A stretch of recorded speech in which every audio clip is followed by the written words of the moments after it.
ప్రేక్షకులకు విజ్ఞప్తి. ఈ కార్యక్రమంలోని ప్రతి అంశం విషయ పరిజ్ఞానం కోసమే, ఎవరిని ఉద్దేశించినవి కావు. ఇందులో సూచనలు, సలహాలు కేవలం పాల్గొన్న వారి వ్యక్తిగత అభిప్రాయాలు మాత్రమే. ప్రేక్షకులు విజ్ఞతతో గ్రహించి వారి సూచనలు పాటించడమా లేదా అన్నది మీ వ్యక్తిగత నిర్ణయం. ఇందులో ఏ విధమైనటువంటి వ్యక్తిగత ఫలితాలకు గాని, వ్యక్తిగత లావాదేవీలకు గాని ఛానల్ యాజమాన్యానికి, సిబ్బందికి ఏ విధమైన సంబంధము, బాధ్యత లేదు. ప్రేక్షకులు గమనించగలరు. ధన్యవాదములు.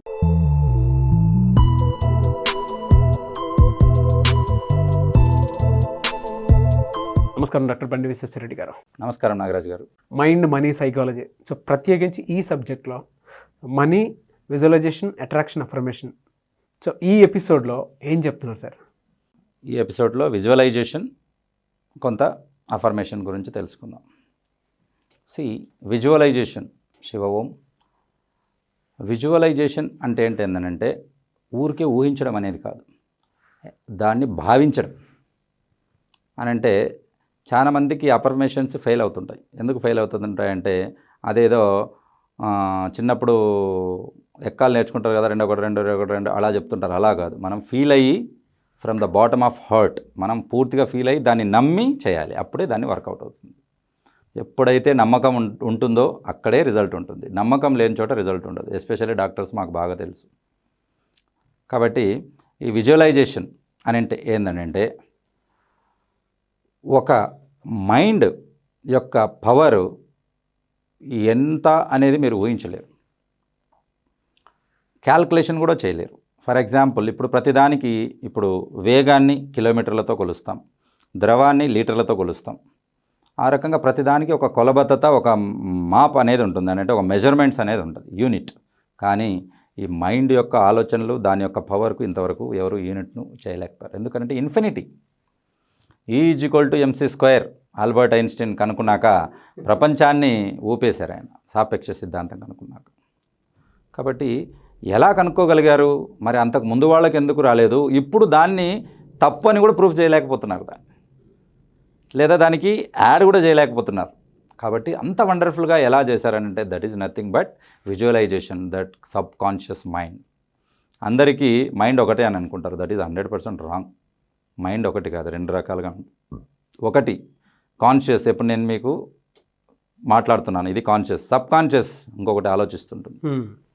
కాబట్టి మనకు 2 హెమిస్పియర్స్ ఉంటాయి, రైట్ అండ్ లెఫ్ట్. మెదడు ఒకటి కాదండో, 2 ఉంటాయి. అందరూ అనుకుంటారు మెదడు ఒకటి అని, కాదు. Right hemisphere, left hemisphere. Right negative thoughts వస్తే లెఫ్ట్ పాజిటివ్ థాట్స్ చేస్తుంది. కాబట్టి ఈ రకంగా హెమిస్పియర్స్ వేరు. ఆ రకంగా కాన్షియస్నెస్ కూడా సబ్ కాన్షియస్ వేరు, కాన్షియస్నెస్ వేరు. కానీ కాన్షియస్నెస్ మైండ్ ఏ రకంగా వర్కౌట్ అవ్వాలనేది ఎవరు లీడ్ చేస్తారు? Master is sub conscious. మళ్ళీ అంటే నేను ఇప్పుడు మాట్లాడే కాన్షియస్ను ఎవరు లీడ్ చేస్తున్నారంటే నా సబ్ కాన్షియస్ లీడ్ చేసి చెప్తుంది, నువ్వు ఇలా చేయాలంటే అలా చేస్తుంది. Consciousness is the result, sub conscious is the master. అక్కడ మనము స్విచ్ చేస్తే ఇక్కడ బల్బ్ వెలుగుతుంది అన్నట్టు. కాబట్టి ఫైనల్గా స్విచ్ వేసేవాడేవాడు? మాస్టర్. సర్కస్లో మాస్టర్ చెప్పినట్లు చూస్తుంది. మనకు అందరికీ సర్కసే కనపడుతుంటుంది, కానీ దాని వెనక మాస్టర్ కనపడడు. చూసి ఎలా సర్కస్ చేపిస్తున్నాడు అందరితో అని వా వా అని చప్పట్లు కొడతారు. కాబట్టి మనకు కనపడనిది సబ్ కాన్షియస్ మైండ్. ఎలాగైతే కనపడదో అలాగే దాని పవర్ కూడా మనము కనపడదు. అంత విపరీతంగా ఉంటుంది అన్నట్టు. ఎంత విపరీతంగా ఉంటుందనంటే ఒక ఎగ్జాంపుల్ చెప్తాను మీకు. అబ్రహం లింకన్ వాళ్ళ ఫాదర్ ఏం పని చేసేవాడో తెలుసా? చెప్పులు కుట్టేవాడు. అంటే అక్కడ వాళ్ళు షూ వేసుకుంటారు, ఎక్కువగా చలి ఎక్కువ కాబట్టి షూ కుట్టేవాడు. కాబట్టి చెప్పులు కుట్టేవాడి కొడుకు, ఊహించుకోండి, ఎప్పుడైనా నేను ఈ అమెరికా దేశానికి అధ్యక్షుని అవుతాను అని ఎవరైనా అనుకుంటారా? ఊహకు కూడా అందని పని. ఇది కాన్షియస్. బట్ సబ్ కాన్షియస్కి వెళ్ళిపోయాడు అబ్రహం లింకన్. లేదు, అప్పట్లో ఉన్న పరిస్థితులను చూసి నేను ఈ దేశానికి అధ్యక్షుడిని అవ్వబోతున్నాను అన్నాడు, అవుతాను అనలేదు. See the difference. నేను చేస్తాను అని అంటారు అందరూ, చెయ్యరు. ఎందుకంటే చేస్తాను అంటే ఇంకా చేస్తూ ఉంటాడు.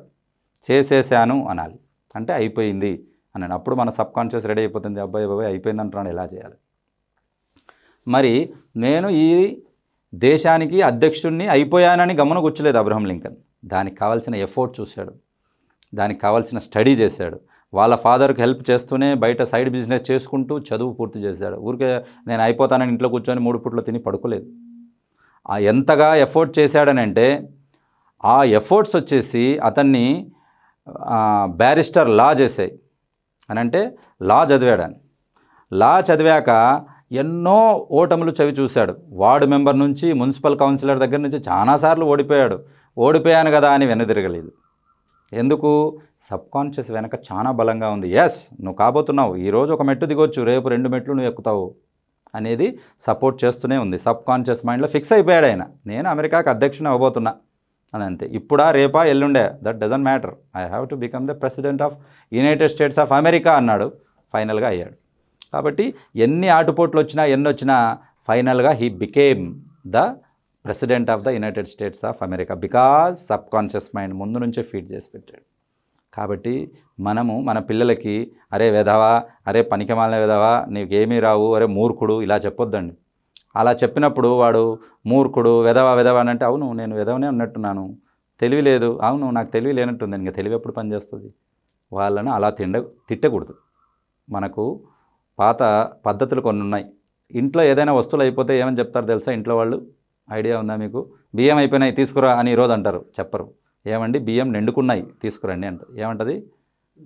నిండుకున్నాయి అంటే నిండిపోతున్నాయి, పొర్లిపోతున్నాయి అని అంటది. ఆయన అర్థం చేసుకుని ఓహో అలాగా తీసుకొస్తా అంటాడు. పొర్లిపోయేటప్పుడు తీసుకురావాల్సిన అవసరం ఉందా? లేదు. మరి ఆ పదం కూడా వాడొద్దు అంటుంది మన శాస్త్రం. మన సనాతన భారత శాస్త్రం ఏం చెప్తుంది? అయిపోయినాయి అనే పదం కూడా వాడకూడదు, నెగిటివ్ కూడా మాట్లాడకూడదు. చనిపోయినాడని కూడా చెప్పకూడదు అంటాడు. కాలం అయినాడు అంటారు. అంటే ఆయన కాలం అయిపోయింది అని అంటారు కానీ ఆయన చనిపోయినాడని చెప్పరు. అవును.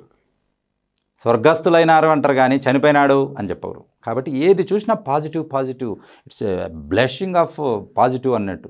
అంతటి పాజిటివ్ ఉన్నప్పుడు ఈ మొఘల్స్, ఈ బ్రిటిషర్సు, డచ్ అందరూ వచ్చి మనల్ని అదో పాతాళానికి దొక్కేసి నెగిటివ్గా చేసేసారు అన్నట్టు. కాబట్టి సబ్కాన్షియస్ మైండ్ను మీరు, నిద్రపోతున్న సబ్కాన్షియస్ మైండ్ను మీరు మేల్కొనండి. దానికి అబండెంట్ పవర్ ఉంది. ఆ పవరు నివురుగప్పిన నిప్పులా ఉంది. దాన్ని క్లియర్ చేసి ఓపెన్ చేయండి, దాని ఎనర్జీ తెలుసుకోండి, దాన్ని మీ ఉన్నత స్థితికి వాడుకోండి, సక్సెస్ కానీ. Okay, this is the power of visualization అన్నట్టు. సరే, అదే దీంట్లోనే అంటే పవర్ ఆఫ్ విజువలైజేషన్లోనే పాజిటివ్ అఫర్మేషన్ ఏ విధంగా చేసుకోవాలి సార్? రైట్. విజువలైజేషన్ అగైన్ 2 టైప్స్, 2 రకాలుగా ఉంటాయి. దాన్ని పాజిటివ్గా చేసుకోవచ్చు, నెగిటివ్గా చేసుకోవచ్చు. బట్ మనం సక్సెస్ అవ్వాలంటే జనరల్గా పాజిటివ్గానే ఉండాలి. పాజిటివ్ అఫర్మేషన్స్లో ఎప్పుడు కూడా ఇందాక నేను చెప్పినట్లు నెగిటివ్ పదము పొరపాటున కూడా వాడకూడదు, అస్సలు వాడకూడదు. మనకు తెలుసు అది నెగిటివ్ అని అయినా కూడా వాడకూడదు. ఫర్ ఎగ్జాంపుల్ ఇప్పుడు రిజల్ట్స్ వచ్చాయి, I'm going to appear again అనాలి తప్ప ఐఎమ్ ఫెయిల్డ్ అనకూడదు. ఇప్పుడు మీరు రిజల్ట్స్ వచ్చాయి, మీరు అందులో ఫెయిల్ అయ్యారు, కానీ ఫెయిల్ అనే పదం కూడా వాడకుండా ఏమనాలి మీరు? I'm going to appear it again, నేను మళ్ళీ రాస్తున్నాను అని. అంటే ఏంటి పాజిటివ్ అంటే మళ్ళీ నేను రాస్తున్నాను అంటే సక్సెస్ అవుతాను అని అర్థం. లేదు నేను ఫెయిల్ అయ్యానని అంటే ఆల్రెడీ 50% అక్కడే మనం ఉత్సాహం చనిపోతుంది. కాబట్టి అఫర్మేషన్లో నెంబర్ 1 ఎప్పటికీ కూడా నెగిటివ్ను కూడా పాజిటివ్గానే చెప్పాలి, నెగిటివ్కి కూడా పాజిటివ్గానే చెప్పాలి. ఇందాక చెప్పినట్లు ఇంట్లో వస్తువులన్నీ అయిపోయినాయి అని చెప్పకూడదు, నిండుకున్నాయి, మా ఇంట్లో ప్రతి వస్తువు నిండుకుని ఉంది అని చెప్పాలి. కాబట్టి పాజిటివ్ థింగ్ ఎప్పుడైతే ఉంటుందో అక్కడే సక్సెస్ వస్తుంది అన్నట్టు. దిస్ ఈజ్ ద అఫర్మేషన్, ఈరోజు నేర్చుకున్న గొప్ప అఫర్మేషన్ అన్నట్టు. Thank you sir. చాలామంది ఆన్లైన్ క్లాసెస్ అడుగుతున్నారు కదా, ఎప్పుడు ఉండే అవకాశం ఉందంటారు? అండ్ దేని మీద ఎక్కువ ఉండే అవకాశం ఉందంటారు? ఈ ఆన్లైన్ క్లాసెస్ ఎక్కువగా మీకు గుడ్డివాడికి దారి చూపించినట్లు, తర్వాత ఒక అంధకారంలో ఉన్న వాళ్ళకి వెలుగు చూపించినట్లు, మీకు దగ్గర అనేకమైన ఐడియాస్ ఉండొచ్చు, బట్ మీ దగ్గర ప్రాపర్గా బిజినెస్ గైడ్ చేసే వాళ్ళు ఉండకపోవచ్చు. ఆ గైడెన్స్ ఇక్కడ దొరుకుతుంది. మీ దగ్గర అనేక బిజినెస్ ఐడియాలు ఉండొచ్చు, అది సక్సెస్ఫుల్గా ఉండొచ్చు, బట్ మీకు ఒక కమర్షియల్గా తర్వాత మీకు ఎకనామికల్ సపోర్ట్ చేసే రకంగా డబ్బులు అరేంజ్ చేయగలిగే వాళ్ళు, మేనేజ్మెంట్ దొరకపోవచ్చు, అది మీకు ఇక్కడ దొరకపడుతుంది. కాబట్టి వీళ్ళిద్దరిని కలగజేసే, ఇద్దరిని దగ్గరగా చేర్చుకుని సక్సెస్ చేసే ప్లాట్ఫామ్ ఈ మైండ్ మనీ సైకాలజీ. ఓకే, ఇందులో sub conscious mind power, affirmation వాటికి సంబంధించింది అంటున్నా? డెఫినెట్గా. రూపాయను 2 రూపాయలు చేయడం చాలా కష్టం, లక్షను 10 లక్షలు చేయడం చాలా ఈజీ. కాబట్టి మీరు ఈ లాజిక్ మీద బాగా ఆలోచించి మీరు వర్కౌట్ చేసుకోవచ్చు. కాబట్టి మీకు కావాల్సిన అఫర్మేషన్స్, కావాల్సిన ట్రైనింగ్ అన్నీ మేము ఇస్తాము. దీన్ని తీసుకుని మీరు లైఫ్లో ఎదగాలని కోరుకుంటున్నాను. ఓకే, ఎవరైనా అపాయింట్మెంట్ తీసుకోవాలి అనుకుంటే ఎలా సార్?